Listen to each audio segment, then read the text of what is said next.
Hey there, Boots Owen here. I've got this Miele C1 Classic Junior Powerline vacuum cleaner. I got it in a waste heap with all its accessories, so that's why I took it, because I thought it had its stick, it had its hose.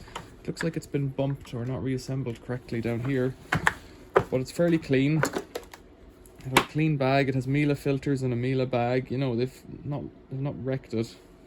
So I brought it home and plugged it in. Let's try this.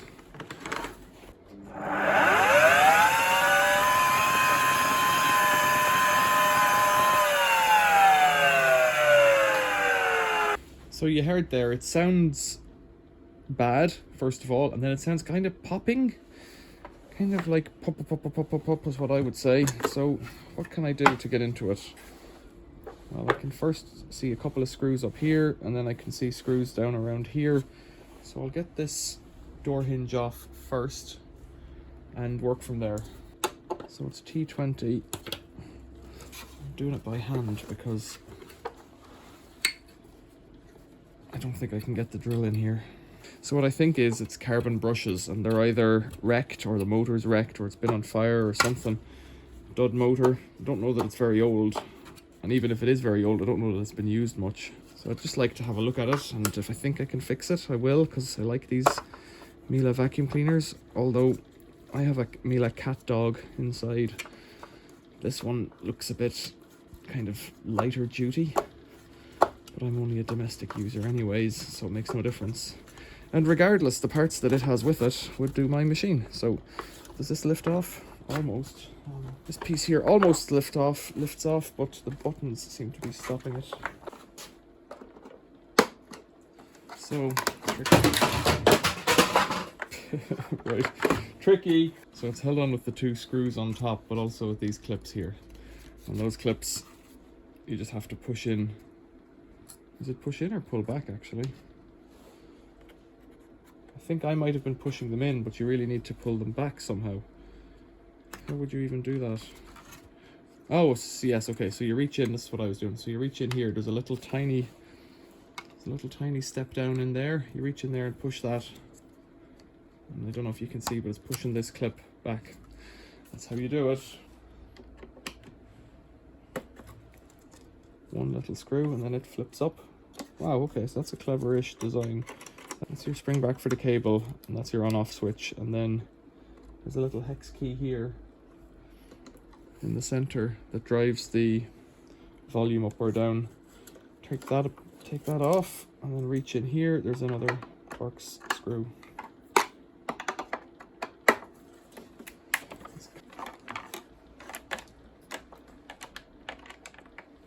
That's the screw right down in there. How does it come apart? Probably not. I like the way this thing just flips up and down. There's a tab there. I don't know what that does.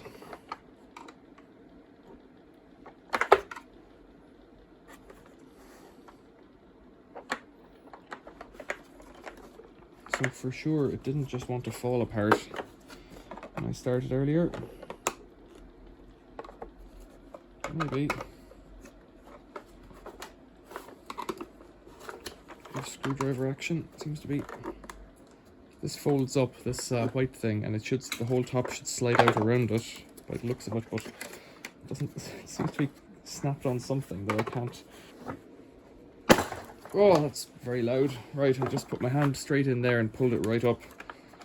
That made an awful racket. Now,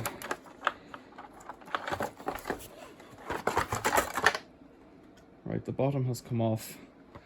That motor thing there is filthy.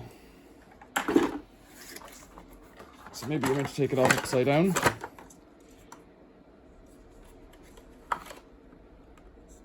This is the offending motor. There's a rubber pad it sits on down here. It's dirty. It sits in like that. And this collar sits over the wires there like that. Okay.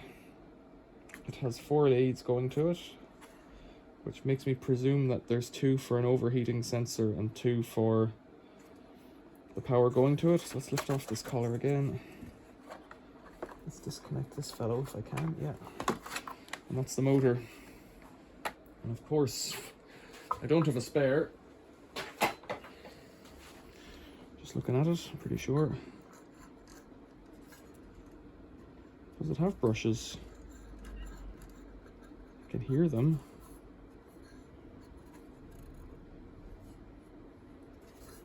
I can't see them. If I'm guessing, I'd say they're in here. So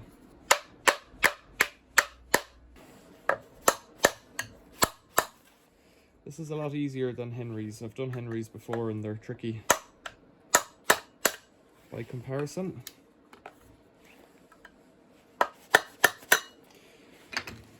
There we go. It doesn't seem to have an orientation, so it's okay to just take it off. Then in here, there is a nut, looks like 13 or 14. This is the kind of one that may have a right or a left hand thread, so I'm going to see if I can see. It looks to have a left hand thread, so I'm going to try and tighten it to loosen it. If that makes sense. Wrap a cloth around here. That's it, yeah, it did have a right hand thread, so that's good to know. That wiggles off, put that nut there. 20 minutes later. Okay, I wonder, does this have to come off somehow, or does it all come out together?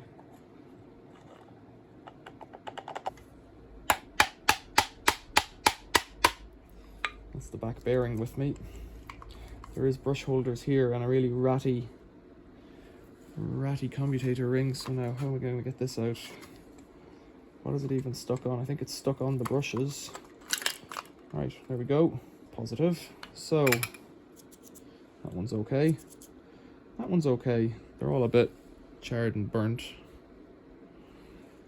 Doesn't explain what's wrong with it. The ring's a bit knackered, but the bearing's knackered there. Why the bearings would be knackered, I don't know. I'm not entirely sure what's going on here. It looks like that's a press fit aluminium ring onto this shaft. 608V3. The risk you run is that you break the plastic and then you've broken your bearing carrier. It's another remarkably easy thing. All I did was I put the edges of this in the vise and gave it a twist relative to where we were. Then does this come off? That bearing looks like it got wet at some point in time. That's a bit peculiar, but that's probably part of the problem. So I have some similar ones in my box, but nothing the same size. M22 is what it says there on the brush, and you can see it's come to the end of its travel.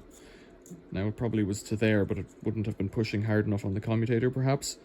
The back end of the brush is welded onto the brass holder, so if I want to get in here, I'm going to have to fold that off, open the sides, get the spring out. I don't have the right size of brush, so I'm going to see how much they cost online. So I looked in my bearing box and I have the right kind of bearings. They're skateboard bearings effectively. These are cheap as can be. They're not high quality or anything. These are NSKs that are in it, and they're dry and they're rusty, so you know, they're not good. But anyways, let's try and pull off the old ones. There we go. It's coming off, lovely. So I need something to put in on top now to push that out. There we go. So that's it, it's coming off now.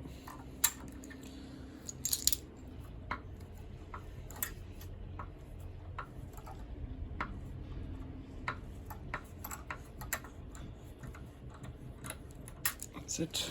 So taking a closer look at this commutator ring, it's badly pitted and scored, well scored anyways, but there seems to be a good bit of meat. Like I can get maybe 2 millimeters of fingernail down between each of those. So I think a bit of a buff up with very, very fine sandpaper.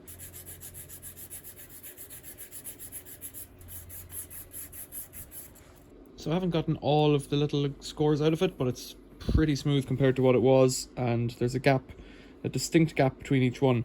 What I had noticed is that these two here are quite pink, and I wondered if they'd suffered from overheating. I don't believe they are though. So I had some brand new bearings, but they're loose on the shaft, which is no good at all. I'm not sure why they're loose. They should all be the same tolerance, but they're not. They don't feel any much better. So I don't know, is there any point in putting new bearings onto it if it's not great? But the old ones, I don't know. I don't know what to do. So I'll put the new ones on because I have them. Get a socket of a suitable size. And just squeeze that on like that. So the next thing to focus on is the brushes. There is a spring, a brush, the tail of the brush, and the housing. I just bent the housing open with a screwdriver. The brushes slide freely from either end, and they're retained by the piece of wire on the end of them, and the spring can't slip out because of those creases there.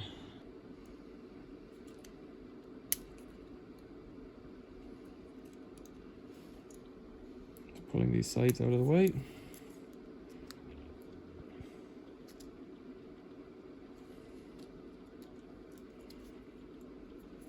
Now in here,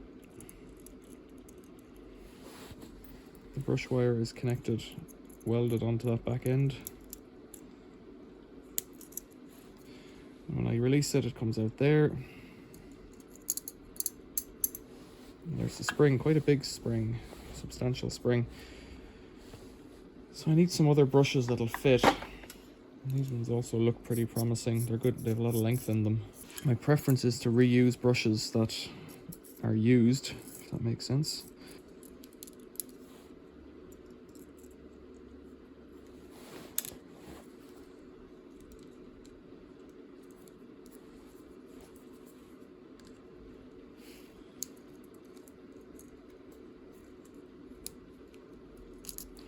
The reason I've cut it off like that is because I want to get a little brass tab at the back. So I have to coax down through the spring.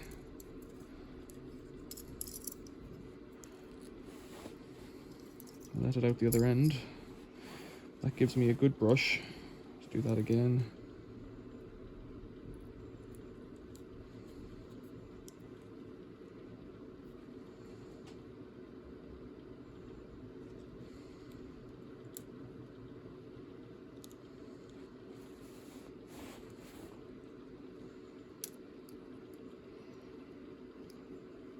So if I fold that over like that now, where does that leave me?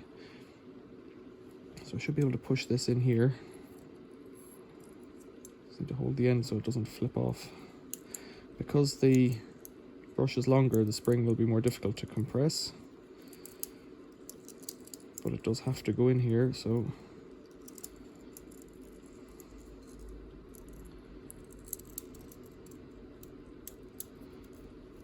and the brush dangles out the other end, but it doesn't fall off, which is good. What I think I can do is if I can push the spring down, if I can push the spring in, then I can trap it with these guys.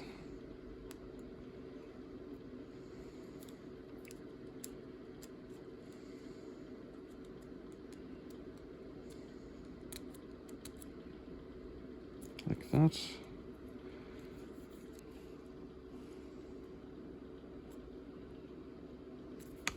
That's the spring caught.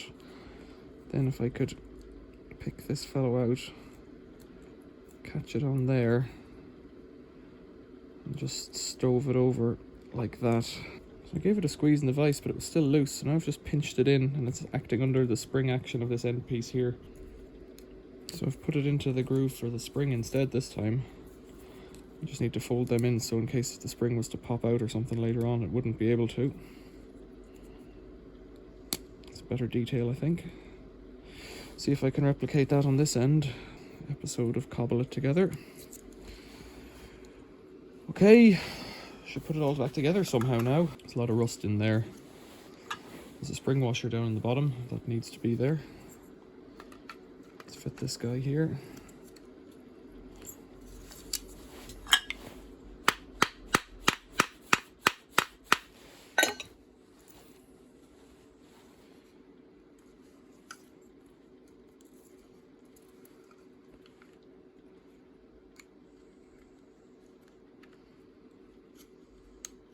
This has to fit. There's a little socket in the bottom here. It pushes in.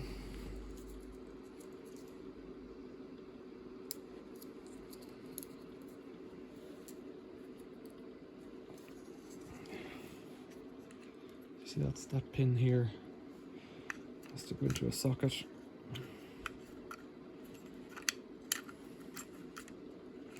In there, like that, and that's it. That's how it goes. There appears to be something here. What is that?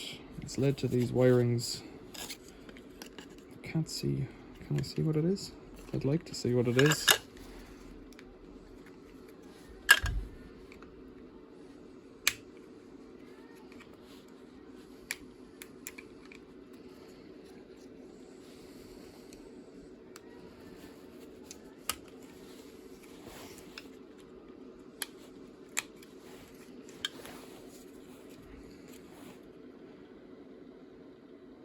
(16-600 BW). It's a little triac. I don't know why they put it down here, but and that looks like a thermal fuse there. I'm presuming it's a thermal fuse. These little pads here hold the brushes in place by the looks of it. I don't really want to ratchet these or to impact these too hard. Okay, so it pulls out of the material. I wondered, should I try running it under no load, but I don't see the point really. So that just sits on there. It's a lot looser this time. Sits in there. And there's this guy. Sits on there with its washer. And the nut goes on backwards.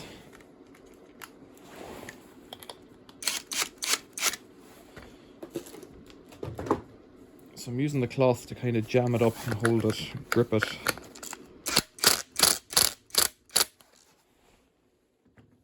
Because if you use your hand,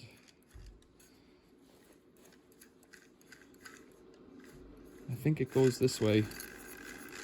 So those brushes are making a little bit of noise, but not too much. And then this should just press on. I wonder, is that an earth tab there? Didn't notice an earth. In fact, actually, it's a double insulated thing, so it won't have an earth.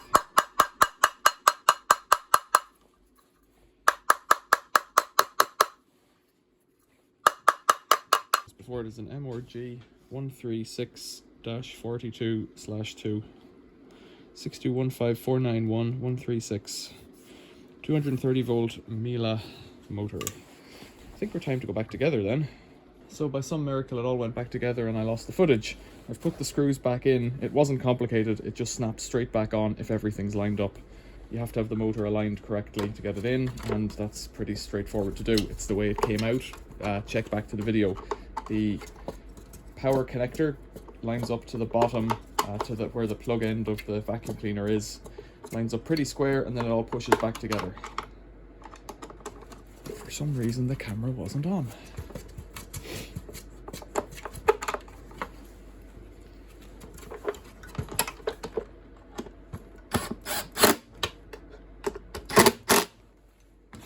Right, filters.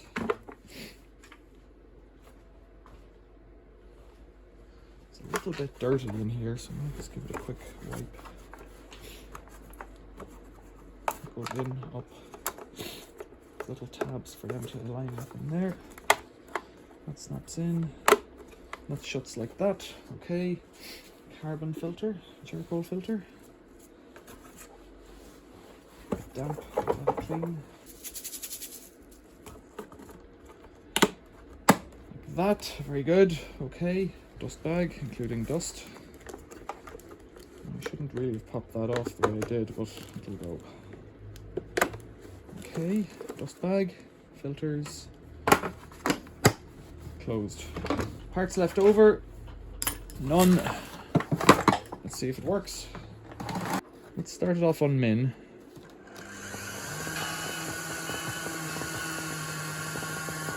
Doesn't sound happy.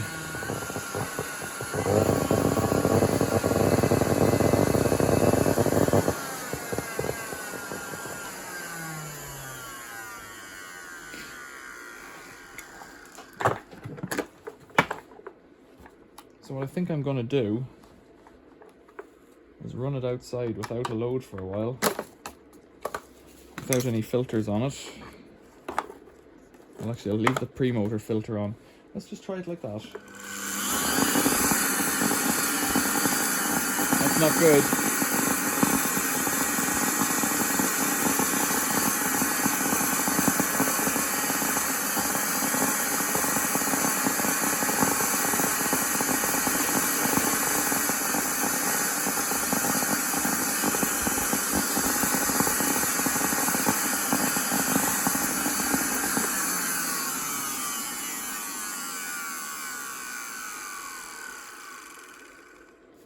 So what I'm going to do is I'm going to leave it outside. That hasn't made much of an impact on it, and I'm wondering if a winding is burnt out or something. There's still arcing on that commutator, you can hear it. If I leave it outside, it might just have time to wear in a bit, because we're using old brushes with a refurbished commutator ring. I'll try it outside where I don't have to listen to it or smell it. It smells fine, but it's just a bit dusty. And I'll come back to it in a while and we'll wrap this up. Didn't quite catch it in time, but well, it's pretty smoky. Better plug it out.